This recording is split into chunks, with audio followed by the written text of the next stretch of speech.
But I go do it, everyone's waiting, and I come back out and they're all like, okay. So we go and and I drop him on the seat, and I fall down. Not on my knees. Like, whoosh. It was snowing and wet, and I went down so hard, like crash, hit my tailbone, hit my elbows, and then, you know those trolleys that you carry like a giant container of helium or something on? Mm-hmm. Knocked that over with my head. Oh. And Brad, the cameraman, was like, 4, 5, 4, 5. Where's my woman?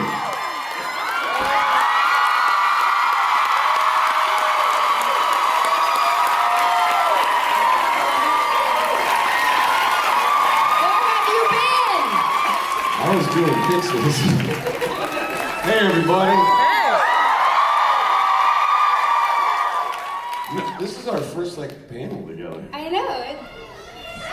It's the first time I've really seen Sam not stuck to a ceiling on fire.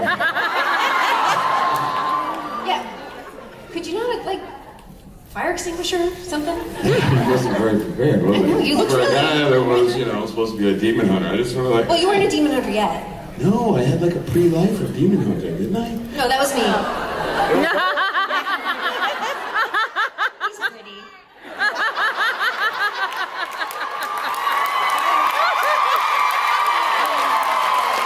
Maybe you should have taught me some stuff. I would have had a fire extinguisher.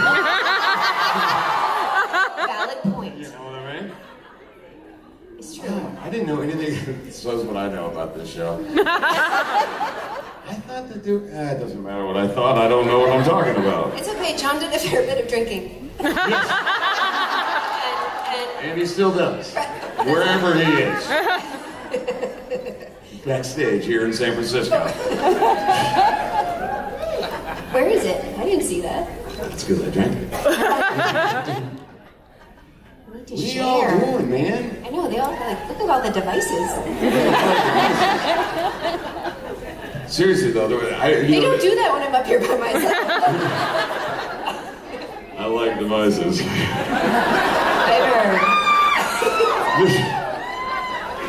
But when I found out that we were doing a panel together, I was like, we never really worked together. We did some still photos. Second, yeah, we did some still photos from when he comes back from Vietnam. John, that's my character's name, right?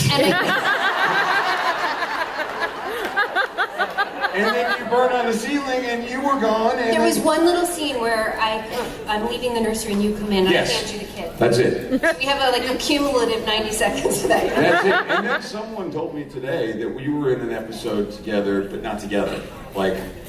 In season 1, you had a flashback and I was with Missouri or something. Right. The same episode, but not at the same time. No, never together. But I'm hoping I've got fucking high hopes that you and I are going to work together. I hope so. Yeah. I mean, listen, if I came back to life after 33 years, you've only got 10 to overcome. No, I'm totally good to go. I think John's ready to go. Do you have Andrew's number? Wait, aren't you having an affair though with some dude? No. It was one time. But he's kind of douchey, right? Well, I killed him. Oh. But did you? Apparently not. That's actually valid. Not permanently. But you could totally take him. I'll take him. Yeah. If I can ever get out of wherever I am. I know. I don't know where I am. As soon as I get out of where I am, we'll come look for you. Where are you? I'm in some apocalypse world. Lucifer. I am too!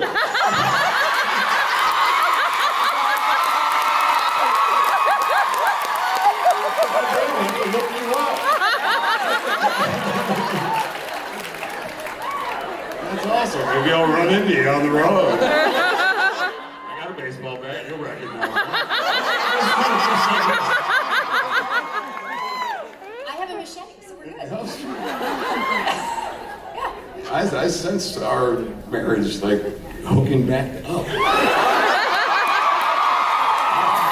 I'm all for it. I got space for a new wife too. Should that worry me?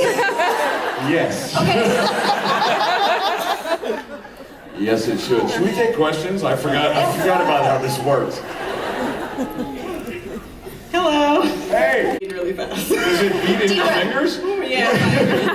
She's like, my heart's beating. Right, I'm like, It's like, sorry, that's not your heart. Yeah. okay, so if everything didn't go like it did in the beginning, how many more kids do you guys think John and Mary would have had? I think we'll find out when Supernatural 2 hits. I don't know, how many more kids do we have? Military, you have like a John got snipped. ton, right? No, he didn't. TMI, honey. And after that other kid, what's with Adam?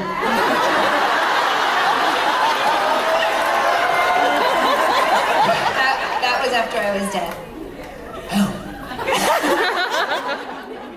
Otherwise, you would be in so much trouble. There's like 20 years of this show that I have to see. And I get weird information from fans. Like some of them tell me. Conflicting stuff? Yeah, like not a little bit conflicting, like a lot conflicting. It took me 10 years to figure out that people thought John was bad. I'm like, what are you talking about? He sacrificed his life for his kids. No, he's an asshole. Finally. Well, if it makes you feel any better, there's Mary Must Die blogs out there. Oh, I tried to hide those from you. I didn't know you were that tech savvy. I'm rethinking this reunion. No, it's a reunion. It's a good reunion. I would never write anything bad about you. Mary must live forever, as she does in my heart. Charmer. Hi. I wanted to start off by saying I love you, even if my dad doesn't approve. And What are you talking to me or Sam? I mean, we're in San Francisco.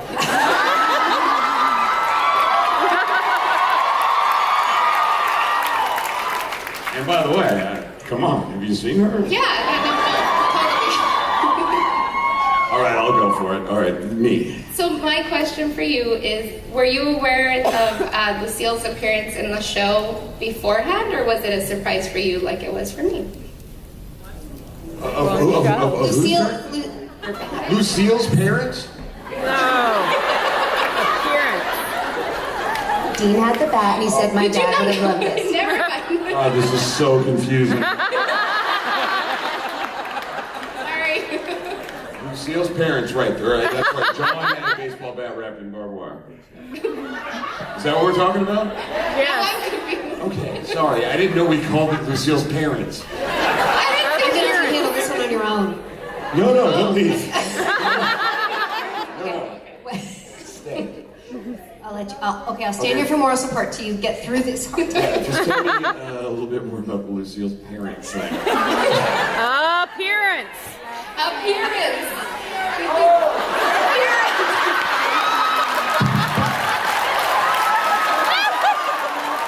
You have no idea how hard it is to be me. Fail.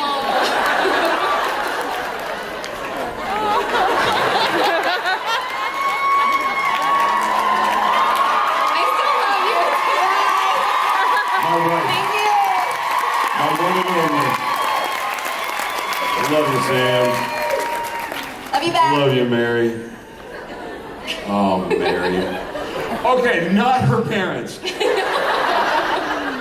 Her appearance was really cool. That was awesome. Did you know though, or No, was it? I did not know. Oh, okay. No, they that was a surprise. But a super cool surprise. And then they did that magazine cover holding Lucille too, which was even yeah. Yeah. I think it's really cool. And I'll say this: the show that I'm currently on, everyone thought it was awesome.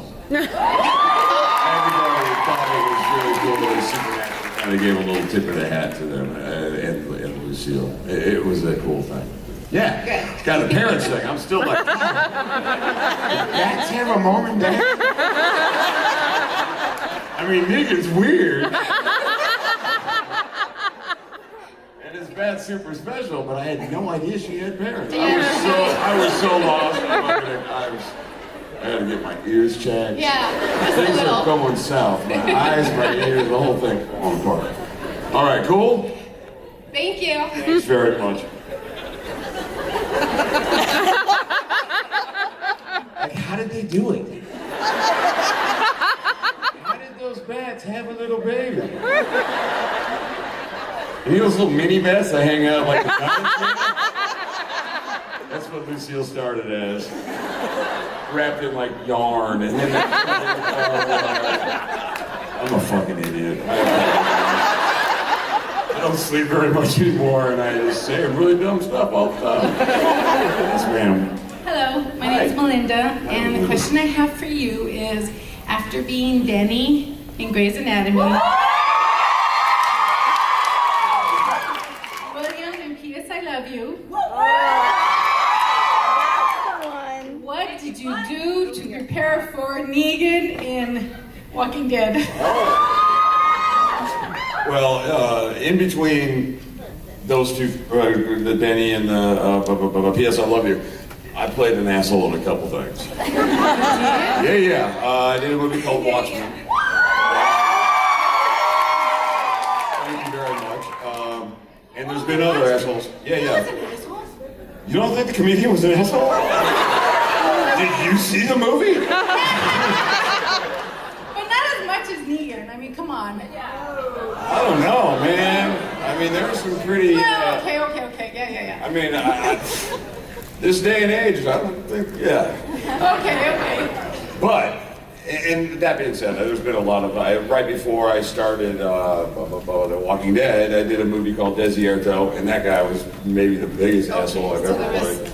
Yeah, there's been a lot of bad guys in there. I did a Western called Salvation, another bad guy.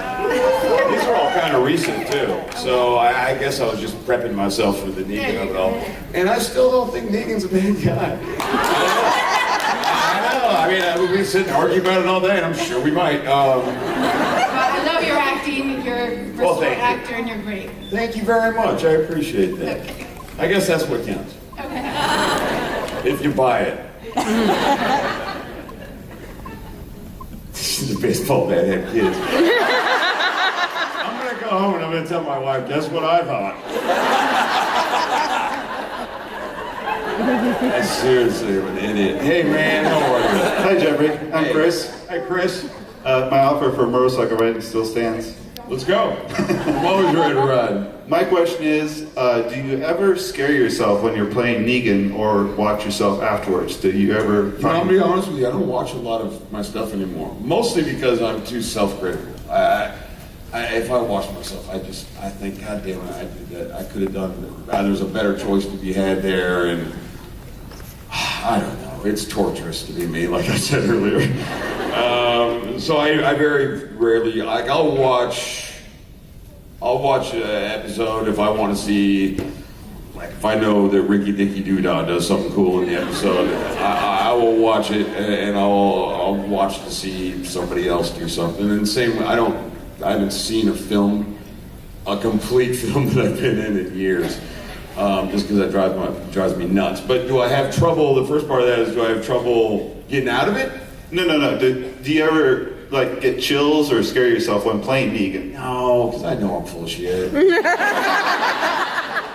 No, because for me, and it was funny. I was talking earlier in a panel, and we were talking a little bit about being in character and being out. And some people are very method, and they spend the whole entire shoot in character, or bring that character home with them. And I'm exactly the opposite of that. I tried it a little bit in my youth, but what I found is to bring, for instance, Negan home when you've got a 7-year-old boy and a pregnant wife. Negan didn't have a chance to begin with in that house, but it would drive me nuts. It would drive me nuts, and I've never shut up either. Negan never shuts up. I don't want to hear myself talk that much.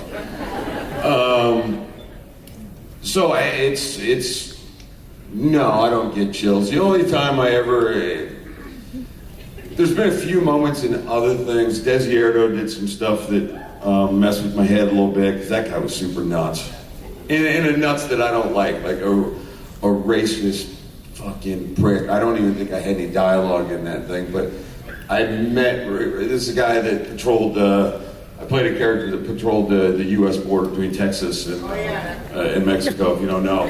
And he barely says a word. It's him and his killer dog, who's like the land version of Jaws. And he's patrolling this border, and he spends the whole movie kind of by himself in his own head. And what I did is I went and met Alfonso Cuarón and his son Jonas, who directed the film. They had me go and meet these real guys, that this is what they do for a living.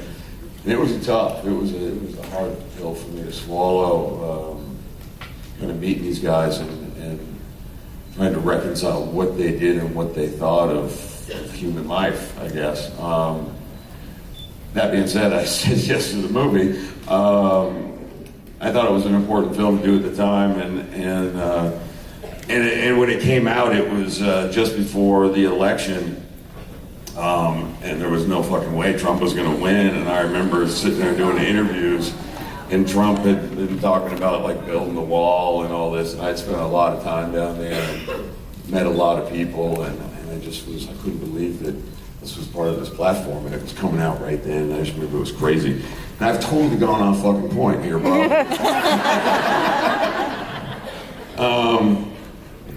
But no, I don't give myself chills. Really, it's kind of what you see up on stage, me talking to you, is sort of kind of how I am. I'm pretty dorky, and I like to have fun and try to be a decent human being as much as possible, and I love you guys too. Yeah, so I think for me, playing the bad guys is just sort of fun, and I just like this. I love acting. I really do, and so I want to do as many different roles as humanly possible, and right now I just happen to be on a bad guy tear. At some point I'll probably be a good guy again, but maybe not. Now people are just starting to see just Negan. I mean, that's it. Like, can you do that? I did a movie, and they're like, if you want to pop your, you want me to that's specific to Negan. I would really like to see that. It's really good at driving a point now. Like, oh, fuck. That's all I got, bro. I'm just totally yapping. Thank you. I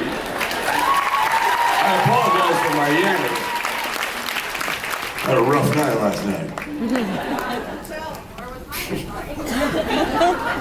I'm looking at you. Hi. Hi. I just wanted to start by saying thank you for your support for law enforcement. My husband's a police officer. I actually have something for you from his department. I'm hoping I can get to you at some point. Sure. But thank you for that. I really just appreciate that, and I wanted to say thank you. I think it's important to support our law enforcement and the men and women that fight for our country. Yes. And it doesn't matter what your politics are, you know what I mean? Right. Word. But my question is, if you could play John any differently, if you could change the way you played the role or go back and do anything differently, would you? I would be more than 12 years older than my son. That seemed a little uncomfortable.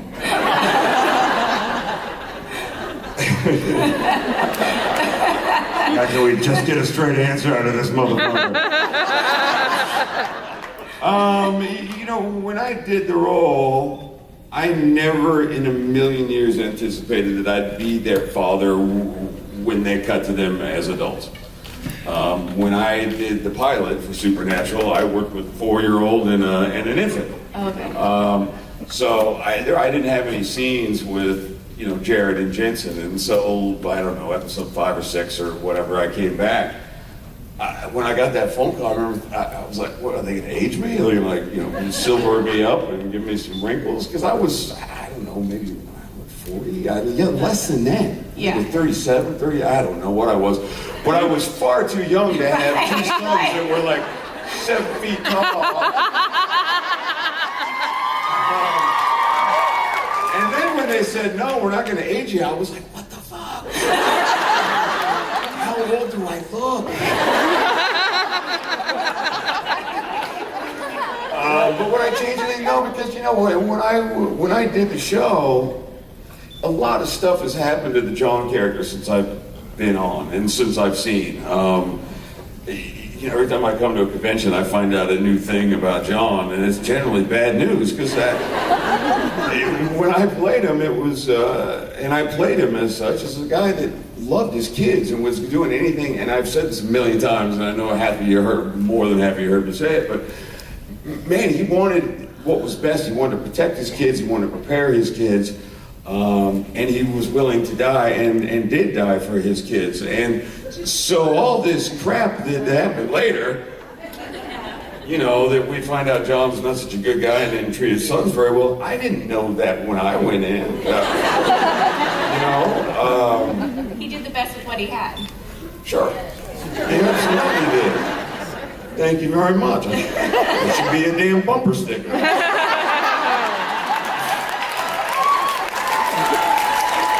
As we all do the best we can with what we have, and John is certainly no different. But yeah, I was very surprised to find out all the bad stuff about John, or be told by you guys at various conventions. And I was like, what?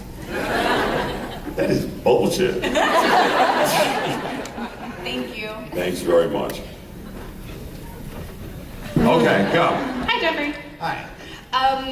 I just want to say, first off, nothing that's been said about John changes the fact that he loved his kids and he died for them. So Good. I agree. I don't know what's been said about it. That's my 2 cents. 10, I agree. But in this train of thought, since we've seen how Rick has been raising Carl in the zombie apocalypse. Coral.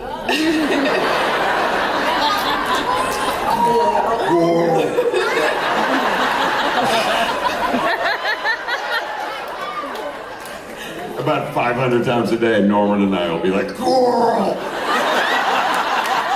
Chandler, right? No, it's not Chandler, it's Andy. And Chandler joins in too. Chandler's like, Coral! It's Andy, he's just like, oh. I'm British. Go ahead, I'm sorry. So yeah, him as a dad raising Coral. Yeah, how do you think that John would have raised Sam and Dean in a zombie apocalypse versus in the hunting world? I think John... I mean, these are just like, now we're just in fan fiction world. Not Wincest. Yeah, I know for some of you are.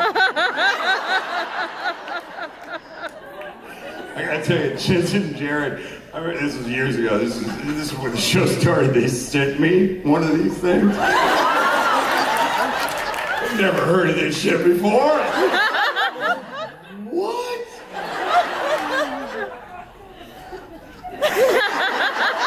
Y'all know who you are. What was your question? Oh, yeah. Well, how would John raise how would John raise Sam and Dean in the zombie apocalypse? Yes. I don't know, the same way he did. I mean, there's zombies, man. Kill them. Salt's not real effective. Do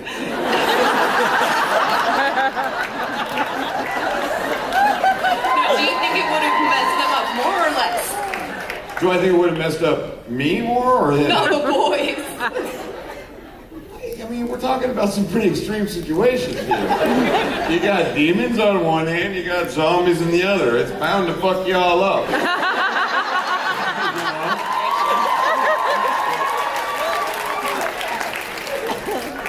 Let's go back to Wincest, shall we? I'd like to talk more about the perverts. It's your prerogative, Jeff. Do what you will. Do we get it? I mean, I don't know. You're talking about hypotheticals. It depends who's writing that episode, I guess. If I'm writing it, look, it's a pain in the ass time to survive in either an apocalypse or when demons are flying around. It's hard enough out here for us that aren't dealing with zombies and demons, and we're all sweating it every day. I'm trying to be a good parent, and I don't got zombies coming at me. You know what I mean?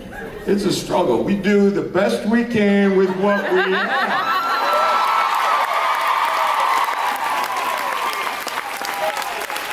We went right back to the bumper sticker. All right. Are we cool? Yeah, no, we're great. Yeah. I love you. I love you. Oh, thank you. Thank you, Jeff. Thank you very much. So then John takes his son's hand.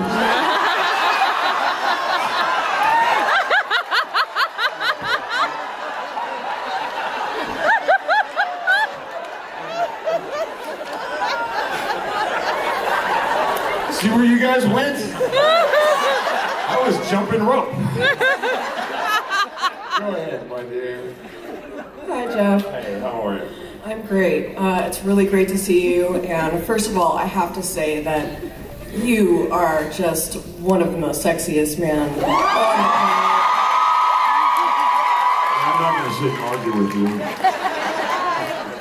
Thank you very much. There's no argument. That's very kind. Thank you. My question is actually inspired from Gil McKinney's panel. He had said that one of the things he would really love to do if he came back to Supernatural is work with you and have, Henry and John, reunite and have a little Winchester family reunion. So, which I would love to see. I see. I'm hearing the fanfic wheels turning right now. Guys? Wait, Grandpa? Son? God, I have got to get my mind washed up. So my question is, this is a little bit more of a PG situation, but it's still maybe controversial. Oh, somebody's tweeting, live tweeting right now. I'm gonna get a call from my wife, my network. So my question is... You're still fighting through it, I love it. You're gonna pull me out of it, goddammit, let's go. Come on back. I'm with you. My question is, if that family reunion came to fruition,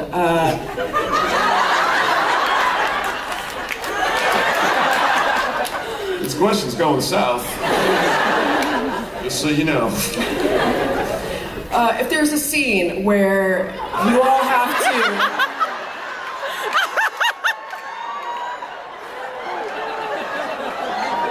There's not a shovel big enough at this point. All right, I need you to help yourself. Right. If there's a scene where you all have to drive somewhere, who drives?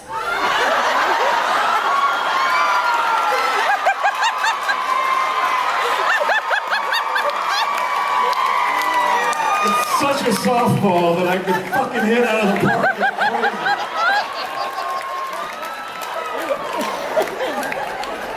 Well, I drive. Every time. I'm leaving you. I'm sorry. I love you, but I gotta walk away. Hi. Hi, how are you? Good. My question for you is, I am a newbie to my first time here, so I got hooked on Supernatural just this last year by binge watching it on Netflix. Yeah, good. So my question for you is, if you could pick any TV show to binge watch, what would it be? Oh, that's all I do is binge watch stuff. You're gonna love this. I just went through 2 television series like in 3 days, and I went through This Is Us. I don't know why. I loved it. It was a roller coaster ride of emotions. I laughed, I cried. Fucking great acting and writing. I loved it. And I just watched The Punisher. Started there. And one of the best performances I've ever seen is Johnny Bernthal in that. So you see, my taste is varied. You know what I mean?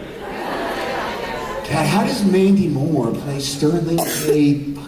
How does she play Mom? I mean, she's way younger than those cats, you know what I mean? And I believe it every time. And that Justin Hartley, bam!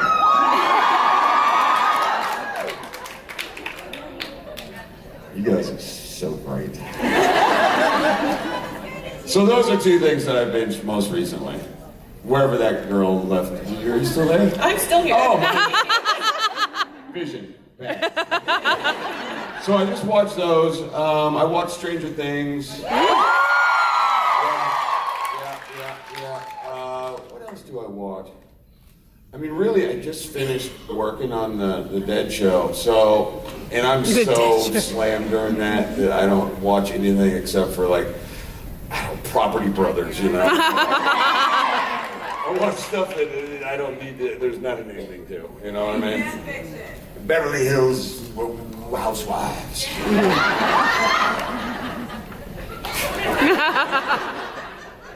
I mean, I'm trying in my head thinking, what are these people going to walk away learning about me? I apologize to all of you. All right, that's what I binge watch. A little bit of everything. But I totally recommend those two shows. Punisher, I just finished. I'm going to tell you, Johnny Bernthal in that. God, what a performance. I watched it and there's very few things that I watch and I'm like, you know, I wish I could have a shot at that and do that role. And I watched him and I'm like, oh my God, that is just fucking what a role to dig into. I was like jealous and I called him and told him I was jealous. But I love watching stuff like that. I love when I see people get a part that is so great. And it's a great thing about television these days, and binge watching. But, is there's so much good shit on TV now. You know, and there's so many great shows and great roles, and all the best writers and directors are now coming into that world. And yay for those of us in television. Where am I at? Oh yeah, I'm done with you. Thank you. Hi, Jeff. I'm Karina. Hi, Karina. So, my question is, we know Supernatural is a fun set, and I was wondering if you could tell us about a funny... It wasn't that great. Can you tell us about a funny moment on set? You know I was on the show probably before you were born, right? I don't even remember that far back. It was like, I was in season 1, so how many years ago? Was that like 11 years ago? 12. Okay, rub it in. I remember that I was doing 2 shows at once, and the boys joke about this shit all the time, but it's true. I never knew my lines because I was doing Grey's Anatomy and Supernatural, so I was flying back and forth, and I used to have Post-it notes all over chests and foreheads. So I would talk to Jensen, and I'd talk to Jared. After you put Post-it notes on a guy, you gotta Post-it notes. It's kind of a ritual. You know what this means is I think that I'm about ready to get yanked off this song. I know. I don't like it either. They're probably coming up. You know, it's our favorite part of doing these conventions is that when you're here, Misha's on stage, the boys, whatever, and we have to come on and play you guys off. The cacophony of boos. Damn it. No real way to win. Did you come up to play me off? Yeah. Yes, sir.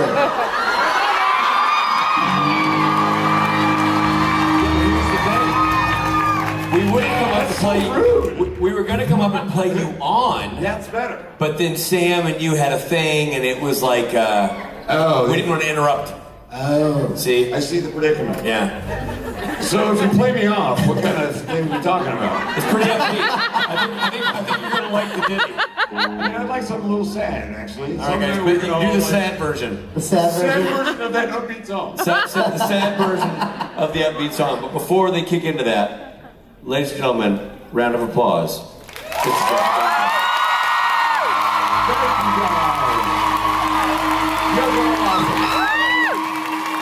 You're San Francisco.